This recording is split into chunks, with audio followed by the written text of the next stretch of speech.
Hello. You've caught me lamenting the ever-expanding void of time between now and my childhood. It's like the expansion of the universe, isn't it? The further away something is, the faster it recedes. For instance, I imagine there's a precise mathematical equation that perfectly describes the accelerating rate of my hair loss in relation to the amount of time that's passed since I was 10. Actually, Rob, I think the size of your forehead in correlation to your relative youth will forever be one of the great mysteries of modern science. You know, I could write you out of the next 30 episodes as well, if you like, Brian. You know, another one of the great mysteries of modern science is how I recently turned 50 and I still look this good. Right. Basically, what I'm getting at is that recently I've been thinking lots about the differences between being a child and being an adult. My own daughter is nearly at an age that I can remember being. It's like time has blitzed round a full circle of some arbitrary racetrack and I've been lapped. Everything is different and everything is terrifying. Even my favourite thing, video games, my one unmoving rock in this chaotic vortex we call life. I've clung to it for decades now and I've looked down and it's changed. Here are 7 ways video games are completely different when you're an adult. We'll start with the most obvious difference. As an adult, you have less time to play video games. Work, kids, irritating social events at which you have to show your face. All these things mean those glory days of 12-hour, 10 a.m. to 10 p.m. gaming marathons are now a thing of the past. We squeeze our gaming time between life's little gaps, like the mortar holding together the brick wall of our existence. You have to be organised too. I mean, I literally have a Google Doc now with a list of games I want to finish, complete with the approximate time needed to finish them. Woe is us, adults of the first world, but then I remember being a kid and thinking I had it tough. I mean, when you're at school, you don't get home until 4 p.m. on weekdays. 4 p.m?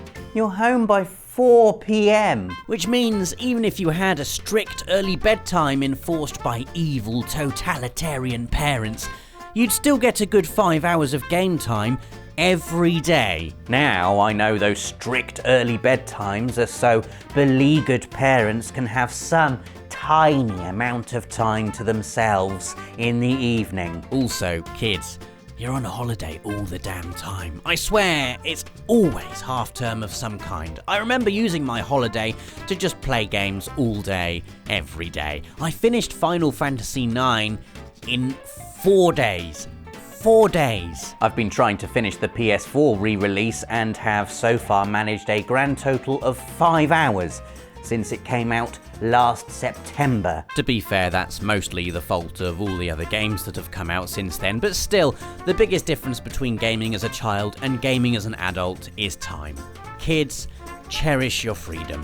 Grown-ups, hang in there. We'll all be retired one day, then we can do 12-hour gaming marathons all over again. Entry number 2. Now, this is more of a positive one. As an adult, you can buy your own games. Yes, gaming is an expensive hobby, and if you want to play everything good in any given year, your bank account is going to take a right old smack in the overdrafts. But, and this is the crucial thing, you get the choice. There's no parent barrier to break through. The only person you need to convince is yourself. Hey Brain. Yes? God of War is coming out soon. Yes. And we've got lots to buy this month.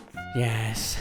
2 birthdays and a council tax increase. Yes. Should we just buy it on launch day? Yes. Well, that was difficult. Conversely, when you're a kid, you have to make do with only getting new games at Christmas and on your birthday, unless you do what I did and promise to do all the washing up for an entire month if you'll please buy me The Legend of Dragoon when it comes out, Mum. This does mean, however, that as a child, you really appreciate the games you do have. I finished Final Fantasies 7, 8 and 9 at least 5 times each, at least. I rinsed those games, sucked them dry, smashed up Emerald, Ruby and Omega Weapon, clobbered Ozma, and when I I'd finished a playthrough, I'd lie all of my games flat out on my bedroom floor and mentally play them off against one another as I decided which one to play next. Invariably, it would be Final Fantasy something or other again. But I did have other favourites in there, like Breath of Fire 4, Jade Cocoon 2, Vagrant Story, Grandia 2, The Legend of Dragoon, which I mentioned. That was almost as fun as playing the games themselves, whereas playing a game through more than once nowadays, to me, is practically unthinkable. I'm still giving this round to the adults though, 1-1. Entry number 3. You don't get ID'd anymore when you go to buy games in the shops. When you're 17 and you walk into game with your birthday money, there's always that sinking feeling of dread as you near the counter, isn't there? Just this one, please.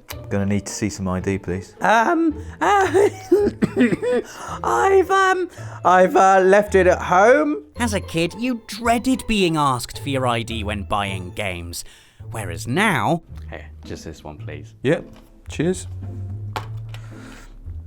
You not need to see any ID or anything? No, you're all right.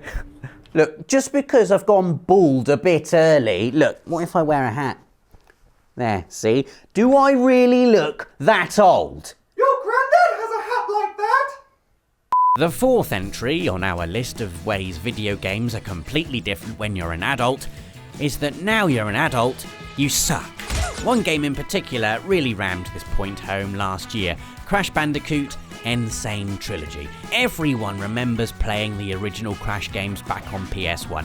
All those memories are joyful memories of hop, skipping and spinning through inventive, colourful platform levels, of destroying bosses, of unlocking gems and just being a brilliant, fast-thumbed, quick-learning super gamer child. Fast forward 20 years and adult you is struggling to get through basically every single level. I remember having to make a video specifically about Crash being really hard, and if you could have seen the behind the scenes of the making of that video, I couldn't even get to the bits that were hard. I couldn't even get to the damn high road. An entire day in the office of dying, swearing and trying not to break DualShocks that don't technically belong to me. I even struggled, and yes, I'm ashamed to admit this, I even struggled against Papu Papu. The first boss of the first Crash game.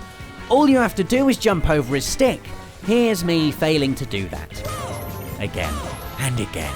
So yeah, kids, cherish all the time you have with your games, and cherish being really, really good at them too, because when you grow up, you will suck. Let us know in the comments if there are any games you were definitely better at when you were a kid. I bet everyone's got one. We're delving a little deeper for entry number 5. As an adult, you're able to relate to certain themes in games more than when you were a child, especially if and when you pass through the portal of no return that is parenthood. I wasn't a child when I first played The Last of Us, but when I first played it I wasn't a dad, and when I played it a second time I was. Needless to say, that first chapter hit me in a way it never had. But that's not precisely what I'm trying to get at here. A more relevant example would be with Final Fantasy VII, spoilers incoming by the way. When I played it the first 5 times, you'd get to the sad bit where Aeris dies. Back then, it was just a scene I had to sit through in between clobbering all the bad guys. Yes, I was sad, but back then I hadn't really experienced any kind of real-life equivalent. Now I have, so these story beats take on new levels of relevance and meaning. Playing Final Fantasy VII again after it released on PS4, I was amazed at some of the narrative nuances I never picked up on before. Yes, it sounds a bit wishy-washy, but if you have a favourite childhood game with a strong story and you've not played it in years, give it another go and I guarantee it will affect you in ways it never did before. A bit like when you rewatch old kids movies and suddenly understand all the subtle adult jokes they put in there for the mums and dads. Entry 6 relates to a very specific day, Christmas Day. As an adult, you have to be Christmas guy. You've bought loads of presents, Santa's maybe left you a little gamey treat in your stocking. You can't wait to play it, but As an adult, that new game is like a small island barely visible on the horizon, while before you stretches a near endless ocean of in-laws, pretending to like turkey and constantly exclaiming, "Gosh, is that the time we really ought to be making a move soon?" I just want to play my new game. That's all I want. Whereas, as a kid, you unwrap your new game, say thanks to whoever bought it, and then bugger off upstairs for the rest of the day. The last time I was able to do this was my 16th birthday. My birthday is on Christmas Day, so for me it's all one big chaotic ball of cake, games and second cousins. I'd got a PS2, a copy of Final Fantasy X, and the Fellowship of the Ring Extended Edition on DVD. Bye everyone, I said, and I didn't come out of my bedroom again until New Year. Oh, it was glorious. I think I might do it again next year, just to see what everyone's reaction is. Thanks for the game, dearest wife. I'll leave all the cooking and parenting to you. See you next year. Yeah, I won't be doing that. Final entry. The type of games you get excited about. As a kid, if I went into a shop, picked up a game, and saw the back of the box said things like, "Epic RPG set in a living, breathing world," and more than 100 hours of gameplay, I'd be driving that hype train all the way home. Choo choo, all aboard for side quests, leveling up, story choices, and Dark Lords hell-bent on healing the world by destroying the world. I still love those games, obviously. It's just that now I can realistically manage about one a year. As an adult, I much prefer seeing things like 8-hour linear adventure and only one possible ending on the back of boxes, although it's rare you actually see this. But anything I can realistically finish gets me really excited. Remember my Google Doc I told you about? Here are some of the games I've got in my backlog of shame. Rhyme, Dear Esther, What Remains of Edith Finch, Gone Home, Oxenfree, Ether 1, Hellblade, Inside, Rise of the Tomb Raider. And I've already finished 4 of those in 2018. 4 games finished already this year. I've not managed that for ages. Games that respect my time. They're the ones I get hyped for now, because I know that if something lasts longer than 30 hours and has even a whiff of optional side quests, I simply won't finish it. I'm currently kidding myself by playing Ni no Kuni 2. I'm about 20 hours in and only on chapter 5. I can't help running errands for people and building my kingdom. I'll literally go anywhere but that giant shiny golden waypoint that moves the story forwards. I won't finish it. And so there we go, 7 ways gaming is totally different now you're an adult. Let us know if any of these ring true for you in the comments. Give us a like if you enjoyed the video, and don't forget to subscribe if you haven't already for more of these every Friday. Thanks for watching, and see you next week.